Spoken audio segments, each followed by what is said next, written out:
Okay, welcome to your Illustrator Print Skills Practice Test.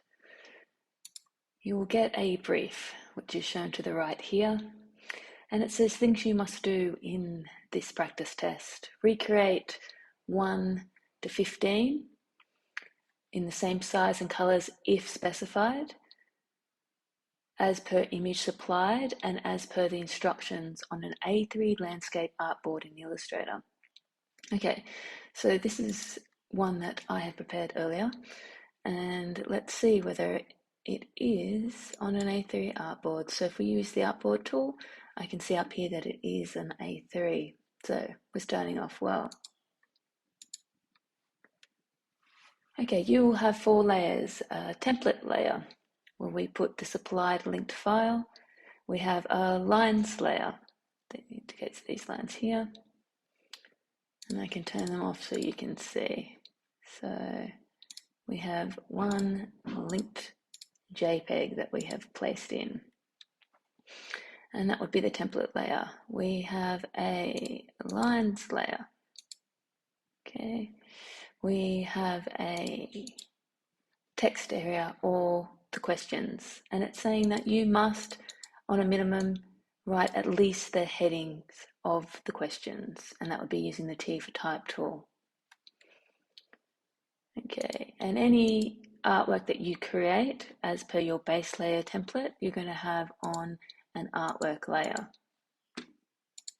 Okay, so individual things that you create as it instructs will all be on this layer.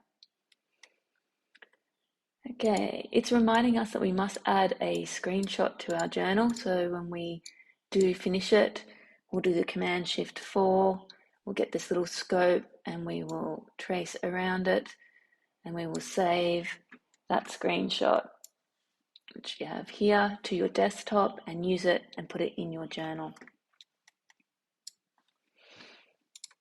Okay, it's also saying that once we finish our test, we need to upload it to Moodle. And you look for this little symbol where the hand is, Test 1, Illustrator Skills, Upload AI File. So we're not going to upload a screenshot, we're going to upload our working Illustrator file. And you can tell that because it has the .ai in the file name. Okay, let's have a look at how to create each thing. So if I'm going back into here, let's have a look. Okay, so if I have my template layer, I've unlocked it, I've placed in my base layer. So you can drag and drop from your Finder, or you can do File Place. And if I was to have a look for my desktop, I would have a look at my practice test and I would click in the place and I would click and drag out the image until it fitted the artboard. I'd also suggest making sure you can see this control panel up here, and you need to reset your workspace if you can't see it to Essentials Classic. I would embed it so it stayed with my file, and I would also just pop down the opacity so it'd be easier to trace over. Okay, so I've got one underneath it, but you can see that when I pop down that opacity, it's good. Then I would lock it in so I don't bump it. If you're worried if it was the right size or not, you can click it here, and if you wanted to make sure that it was aligned in the center of the page, then you can align to artboard, and I would horizontally align and I would vertically align before I locked it in, but then I'd square it away. Okay, let's have a look at the lines template. There's 2 ways of creating the lines. So we've got 1, 2, 3, 4 by 1, 2, 3, 4. So I'm just going to delete what I have on there at the moment to show you. We know that we can use the line segment tool, and I can click and drag out a preview to see what I get. If I hold shift, it's going to be nice and straight for me, and I can have a fill of none and a stroke, and I would put in how thick I wanted that stroke, and using my black arrow I could position it, and I could copy it by holding Option to get this symbol, black and white arrow, click, hold and drag. I could do it that way. It's going to be a little bit tedious. Okay, the quick way to do it is to get your rectangle tool and using the same stroke, clicking and dragging to the size of the artboard, and then coming up to the top object menu and path, split into grid. Okay, so I'm going to put preview one so we can see, and we'll put 4 rows and 4 columns, and that's a very quick way to create that base layer. Okay, so then I have my lines. All right, for the type, you can see that I've used the text boxes. Okay, and so let's do this one. I'm going to pop this one up there. So if I use T for type, and I might lock in my lines so I don't accidentally bump them as well, but on type, click and drag out a text box, and I'm going to write fill and stroke. And your headings are the minimum for this, and if you have time, you can come back and write the instructions in. So it's apply fill and stroke to a shape. All right, so I could use the character and the paragraph up in the control panel. I liked opening from window my different panels, and so I've gone down into type and I've opened up my character and my paragraph, and they should be sitting down here. So I'm going to make them both, I think, a little bit bigger, and I've got about 12 point. Count up 2 points for the space in between the lines, so about 14, and for tracking I'm going to put in about 25 space in between the letters evenly. I'm going to make my fill and stroke, which is my main heading, bigger, so in hierarchy, and whatever font that I choose I'm going to, and I might use Helvetica, my favorite. For this, I've made it point size bigger, and I'll do the family, I'll do the weight of bold. Okay. The only other thing I would probably like to do is in my paragraph, put a space after. So you've got a little bit of differentiation between the heading and what's written underneath it. All right. For my last trick, if I was just to pop that to the top of the page, you can see that it looks very stuck on. So I would go into that control panel, I would find area type, and I would just put some inset spacing in. Okay, you can control it like so. About there should do me, as long as it's consistent all the way around, and I'll go okay. All right, so it doesn't have to be identical to the reference underneath as long as it's close to. Okay, so for me, if I was doing that, I would just copy that for my next one, and I know that it's going to have even spacing around, and then I would just update it to what it said. So you get the idea. Okay, and then everything else that we do is going to be on the artwork layer. Let's go through the tools that we need. This says I'm going to create a star. It says apply a fill and stroke to a shape. Okay, so it hasn't actually said star, so I suppose I could do any shape, but if I'm literally recreating what the reference picture gives me, let's do that together. So I could go into my rectangle tool and I could find the star tool.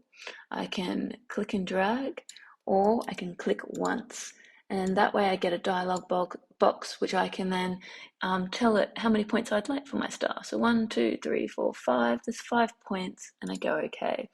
Then up in my control panel, I would pick what color it was going to be, and unless the question tells you what colors, you can choose the colors that you like.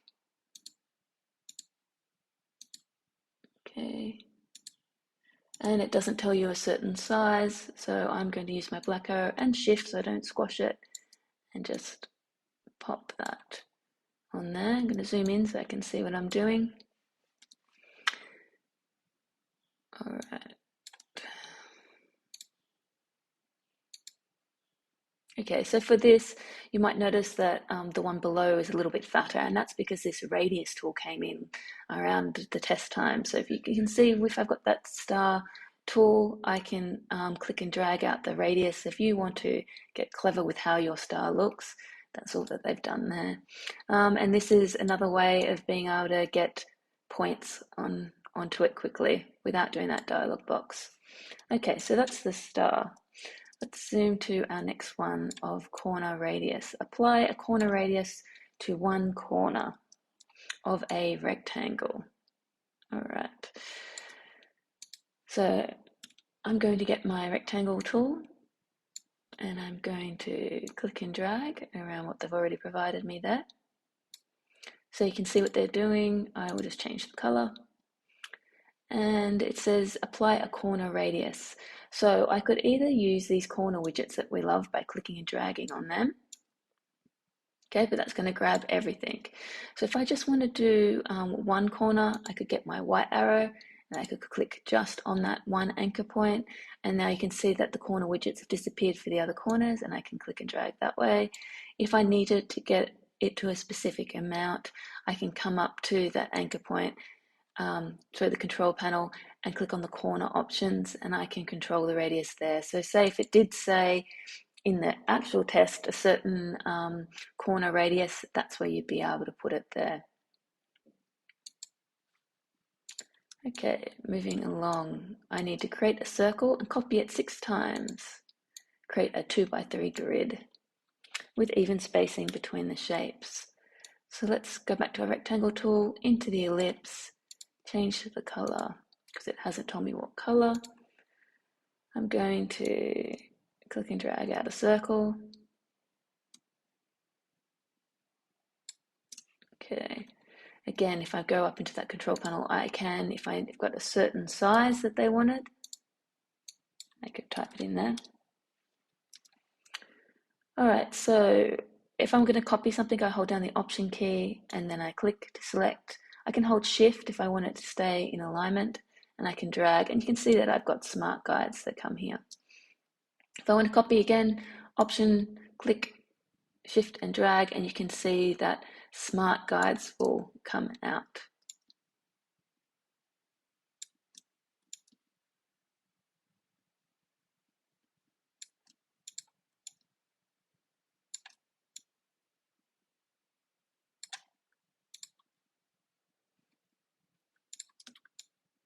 All right, so you can use your alignment tool if you wanted to.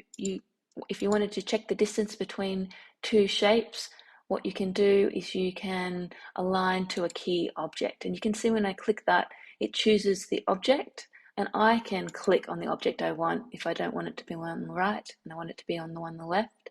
And then I can tell it the distance of spacing. So if I wanted everything by 8, if I wanted everything by 4, I wanted everything by 2. Okay, so it looks like there's 1 mil this way. And so if I wanted to double check, okay, I can do the same thing here. Hold Shift to get more than one object, align to key object, and then I can do 1 mil that way. Okay, so same here. And I can use my intersect, so they should be the same. But again, there we go, 1 mil.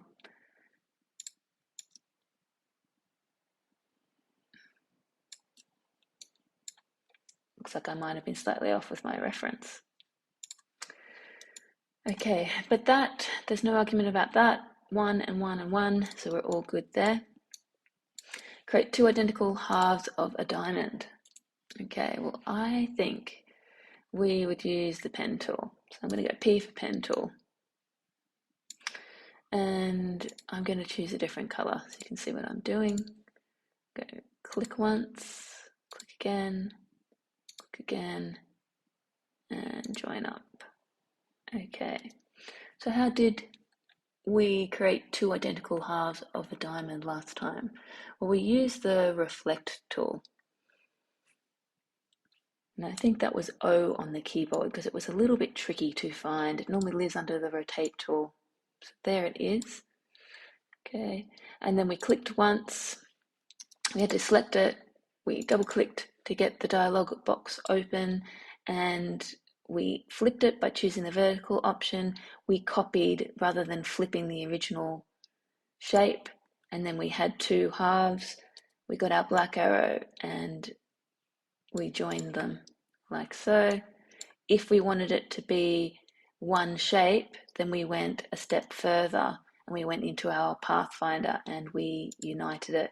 But for this one, it just asks us to create two identical halves. So that's what we did.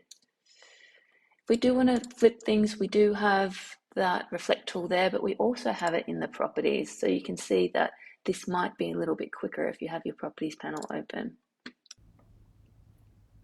Okay, let's do the rotate tool. Create a flower using the ellipse tool and the rotate tool, group the shapes. So I'm going to use the ellipse tool. I am going to turn on my template layer. I'm going to Option Shift and spacebar to get the middle, and then click and drag out petal.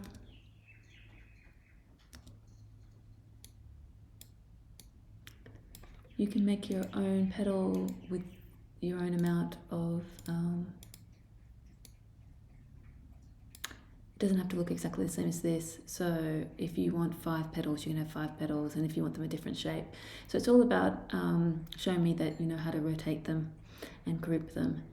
So to rotate this, I'm going to go into the rotate tool, and it wants to sort of spin from the middle. So what I'm going to do is I want to spin it from the center of my flower. So I'm going to Option click to change the rotation point and also get this display box up. So, and then you can see where you want to position it. And I want to push preview so I can see what it's doing, and press copy. And then from that point, you know, I can still use that rotation tool. So Option click and copy, Option click and copy. To repeat your last command is Command D, and that'd be a simple way to get your petals all the way around. Okay, if you've lost the middle of your circle, then use your layers and literally scroll down until you find the center of your circle, click and drag up until you see the blue line, let go when you want to release it, and there is your flower. So if you wanted different colors, you could. It's up to you, okay? And then it's saying, how do I group the shapes? Well, I'll click and drag around it, and either I'll use the contextual taskbar, or I can right click and hit group. Okay, and that way I can move them as one. So that is the rotate tool. The pen tool we know quite well, so P for pen tool. And we'll come up here and we'll have a stroke of none, a fill of none, and a stroke that you can see. Bump that up. So with my pen tool, I know if I want to recreate this that I can click once and then I get a rubber band preview of where I want to go. I click again and now I've got a path. Rubber band preview, so straight lines, click, move, easy as, okay? If I want to do curves, there's one of 2 ways. I can click and hold and then drag out my handles to get curves, and that will change the shape of the path, okay? People that did the extension leopard exercise know that if you can go into the pen tool and get the anchor point tool, or Shift C, you can turn any straight path into a line just by clicking and dragging. So if I go back, I could have done that just with straight lines. And then use my anchor point tool, Shift C, to get those handles in to create that curve. Right, so whatever works for you. And it says create an abstract image. If you want it slightly different to mine, you can. Obviously you can make it cuter than mine, but it has to have curves and it has to have straight lines.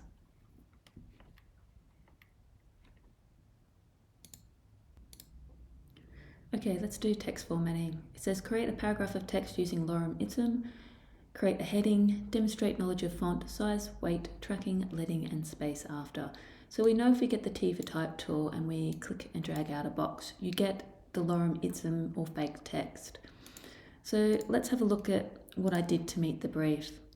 I'm going to have a look in my character panel. So it belongs under Windows, and I'll have show options. So if yours looks small, make sure you've got show options on. So what I'm going to do to create a heading is I'm going to make the point size bigger. So in my character, I'll choose a font, and then I'll come to set the size of the font, and I'll make it 14. Okay, I'll also give it some tracking or space between the letters. Then to make it stand out, I've made it the weight of bold. Right. So I'm also going to add some space between that and the paragraph of text referred to as body. And I'm going to go into the paragraph panel and do space after. And you can see that if I make that smaller, then the body text gets closer. So I'm going to keep that around 2 point, 4 point. All right, to show that I know leading, tracking and size, I'm going to highlight my body copy, and that's normally not bold, so I'm going to put that down to regular or light. I'm going to make it smaller than my heading, at least 2 points, so about 12 point. I'm going to control the space between the lines of text. I'm going to count up 3 point or 2 point, and I'm going to set my tracking to about 10. If any words in here, 2 letters seem too close together, that's where I'd come in and do the kerning or the option and the arrow keys. Okay. And that's what you need to do to pass for your text formatting. Text effects is what we did for our Done Ways to Die poster. We may not have done text on the past, so I will do it now. So T for type, we're going to write the words envelope warp. Okay, and then you're going to come up into your control panel and click on the Make Envelope Warp. I'm going to make sure it says Make with Warp, not Mesh, and click on the icon, and then I'll get this dialog box up and I can control the vertical bend. So first drop down and the bend, and when you've got something that you think looks similar, go OK. Okay, so that's my example of envelope warp. Then I need to create a path and put text on it. So I'm going to use my pencil tool, or N on the keyboard. I'm going to double click on the pencil tool to get the options open and just make sure that it's not the default here, that it's for smooth, because it's tricky creating a smooth path with a mouse. And then I'm going to click and drag out a path. You can do any shape that you want. And then I'm going to go T for type on a path tool, and when I click on that path, it will start filling it with that placeholder text, and then you can change it to text on a path, text on a path. Okay, so then using your character formatting, you can make it bigger. Right. When you click off it with your white arrow, you can see that these lines, if I click and drag, that's the start. This indicates the end. So if you see a plus, it means you need to extend that to accommodate your words. Okay, and this funny looking line allows you to push it to the other side.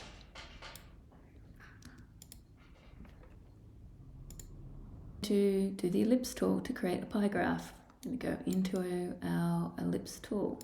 We'll choose a color. I'm going to create a circle, option shift to go from the middle if you wish.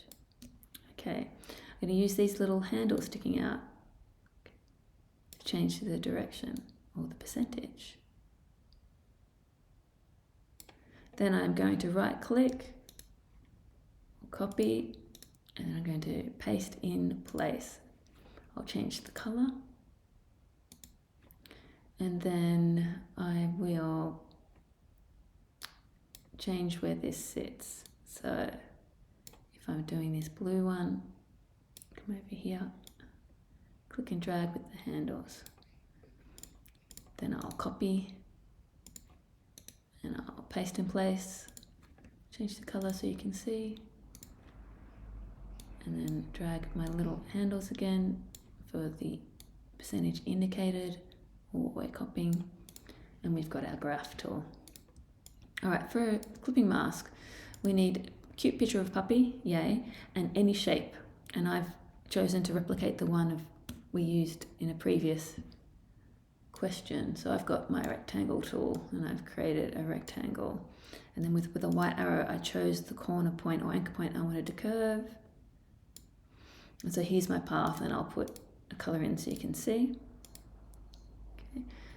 Then I placed in an image, so File, Place, and I will grab the image supplied to us. In my artwork layer, hopefully it's sitting on your artwork layer, we know that our shape has to be above, so I'll click and drag it above. To select both, I can either click on one thing in the artboard, hold shift and click on the other, or within that layer, if I click on the circle of that layer, then hold shift to get multiple things and click on the other circle, I now have both of them highlighted there. To make it a clipping mask, I can hold Command 7 or right click, make clipping mask. Let's use the brush tool, apply a brush to a shape. They've used the ellipse tool. I'll click and drag on the rectangle tool down to ellipse tool and create a circle. And I'm going to make my stroke a bit thicker and then come over here near the profile and choose a basic brush. And I'll just bump up the stroke so we can see it. Okay, over to recreating the bunny.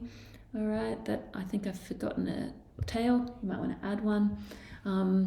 You could use the pencil tool, you could use the pen tool, whichever you like, but if you are using that pencil tool, double click on it to smooth out those anchor points.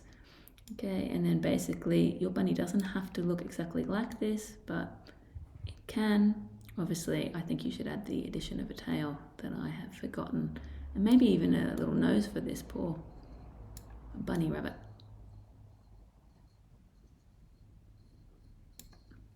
Okay. And then if it's oversimplified, then of course you can start modifying by using any of the handles and that kind of thing.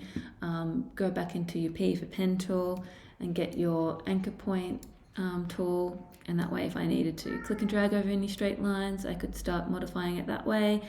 If you've got your pen tool and you hit pen tool minus or minus on the keyboard, you can get rid of points that aren't serving you and then use your white arrow or the anchor point conversion tool to finesse.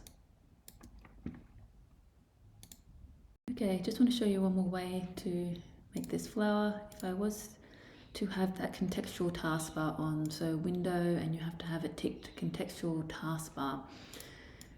So I'm going to just copy the center of my flower and one of these petals that I made using the ellipse tool.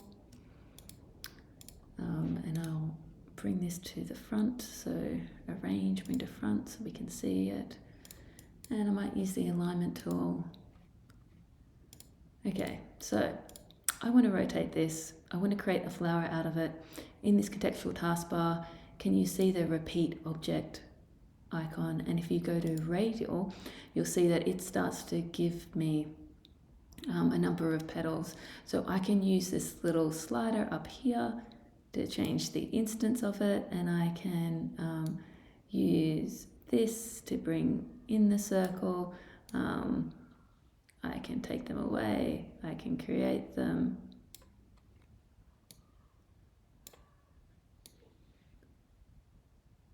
I'll have to go find my center again. Okay, but very similar to the one across, but like I said, it just tells us to make a flower. It doesn't tell us how many petals, so you can do it to your liking.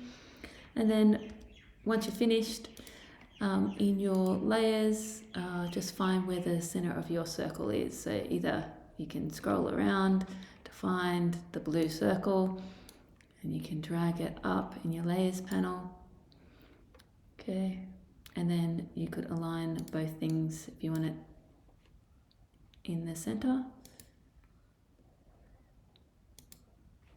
Okay, and it said that we needed to group it, so click and drag, and back in that contextual taskbar, group, or right click, group.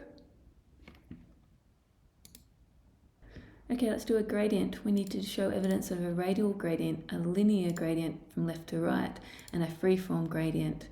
So they've got their circles, and if I was just to put a solid color in so you can see, what they've done is click on the gradient tool and then press inside of the shape, and with the gradient tool you can drag that from left to right. Now because we want a radial gradient, we need to go Window and open up the gradient panel, and in there we can then change the type. So we want the middle one, the radial gradient, and then we can update the color in that panel by double clicking on the circle, or we can literally do it on or within that gradient tool, so up to you. Okay, for our next one, and I'm just going to copy this one across and delete the one they had. Then you want the first one, which is a linear gradient, and using that gradient tool, all you need to show is like from left to right sort of thing. So it doesn't have to be horizontal, it can be diagonal, but that's what linear means. The next one they did was a freeform gradient, and if I go back into that gradient tool, you'll see that you can create it just by clicking anywhere in a shape, and by changing the color, you double click on the circle if you're using the gradient tool, and you can update it there. Or if you're looking in the gradient panel, you can see that that's stopped. If you double click on it, you can update the color there as well. Okay. To get rid of any of these points, you can click and delete. And just like we used with the star, you can see there's a radius, this dotted line. So if you wanted to make that color expand out, that's what that does. Okay. A tip for the real exam, read the question, how many colors are you allowed to use? So if I was to use 3 colors in this, then that would count. White and black don't necessarily have to count as a color, but as a general rule, if it was 3 colors, that's what I would have. Okay, let's do the next question, which is Pathfinder. Recreate the shapes used for the Bauhaus poster. Show your progress. Square should be 20 mil, circle should be 40 mil. Click and hold, do rectangle tool, get rounded, get the ellipse tool, sorry. We could click once and it can be 40, tab and 40. Okay, so we've got our circle, and then we also need our rectangle tool, and if I click once I can do 20 by 20.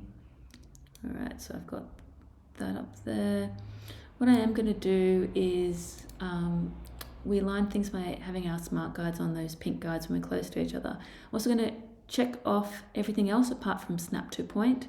We use grid for Bauhaus, but we want to snap the anchor points to one another. So if I zoom in, if I copy this 20 by 20 square and I'm trying to line it up, I get really close, and then they should snap together. Okay, so that's perfectly lined up. I'm then going to hold shift to get more than one option, shift, drag, and wait till I get my smart guides, and I'm again looking perfectly lined up. Okay, great. I'll change to the color of this so you can see what's happening, and then we're going to click and drag. I'll bring it to the front, arrange, bring to front, or you can check in your layers where it's sitting and drag and drop. Okay, and when I see the smart guides, if they're intersecting, I know I've got them perfectly on top of each other. Then I'm going to click and drag with my black arrow to select them all, and then using my Pathfinder, Window Pathfinder, if you can't find it, okay, and I will divide. I'm then going to ungroup, right click, ungroup, or hit that contextual taskbar, and I will copy over here to show my progress, my individual shapes. Okay, so that's that one done, Pathfinder. And we've come to a conclusion, which is great. Make sure on your text you type in your full name, your class, and the date, and then you double check your file. So in the layers panel, make sure that you have the 4 layers required. If I zoom out, okay, check that your artwork, by turning the visibility, toggle the eye on and off, is all on one layer. Check that your type is on another layer, that your lines are on another layer, and you can turn your template layer off now. So if you did have something on the wrong layer, say like text was accidentally blue and it was indicating it was sitting on that layer, then you can of course drill down and find it there. An easy way to move it is that if it's highlighted, see this little square, I can click and drag in the layers panel and drag it into the layer that I want, and now it's sitting where it should. Okay, To pass, you need to save this as an Illustrator file and upload it to the submission point on Moodle. So we're going to File, Save As, and then you will save it to Creative Cloud, but also probably to upload to Moodle on your desktop as well. You do need this for your journal, so remember to keep a copy. Save on computer. This is the format type. Okay, so the format is .ai, and you'll save and upload.